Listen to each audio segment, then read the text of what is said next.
తెలంగాణ జాగృతి సంస్థ మీ అందరికీ తెలుసు 19వ సంవత్సరం మేము ఒక ఎన్జీఓగా పుట్టినా కూడా ప్రతినిత్యం ప్రజల కోసమే మాట్లాడినాం. ఆనాడు తెలంగాణ ఉద్యమంలో కూడా పాలిటిక్స్ మాట్లాడినాం. తెలంగాణ ఉద్యమంలో కూడా రాజకీయ సమీకరణలు ఎట్లుండాలి, తద్వారా తెలంగాణ ప్రజలకు ఏ విధంగా బెనిఫిట్ పొందాలనే అంశాలు ఆనాడు మాట్లాడినాం. ఈనాడు కూడా మేము ఒక సివిల్ సొసైటీ ఆర్గనైజేషన్ గా ఉన్నప్పటికీ రాజకీయాలు పుష్కలంగా మాట్లాడతాం. రాజకీయాలు మాట్లాడి ప్రజలకు మేలు చేయాలంటే పార్టీ ఉండాల్సిన అవసరం లేదు. పార్టీ రావాలని ప్రజలు కోరుకుంటే తప్పకుండా వస్తుంది. దాంట్లో పెద్ద ఇబ్బంది ఏం లేదు. పక్కనున్న ఆంధ్రప్రదేశ్ లో 2 పార్టీలు ఉన్నాయి, తమిళనాడులో 2 ప్రాంతీయ పార్టీలు ఉన్నాయి, ఆంధ్రప్రదేశ్ లో 3 ఉన్నాయి, అట్లనే కేరళలో అయితే గల్లీకోటు ఉంటుంది. సో పార్టీలు ఉండడం లేకపోవడం పెద్ద విషయం కాదు. జాగృతి పార్టీగా మారడం కూడా పెద్ద విషయం కాదు. కానీ దానికి కూడా ఒక సమయం, సందర్భం, ప్రజలకు అవసరం.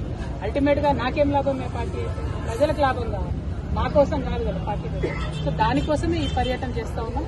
ఈ పర్యటనలో మళ్ళీ మీ దగ్గర కూడా వస్తాం. అప్పుడు మళ్ళీ మిమ్మల్ని కూడా కలుస్తాం. మీ సలహాలు ఇవ్వాలి, ఎట్లా మన యాదాద్రిని డెవలప్ చేసుకోవాలి అని దాని నుండి ఒక ఆలోచన తీసుకుంటాం. Thank you. జై తెలంగాణ.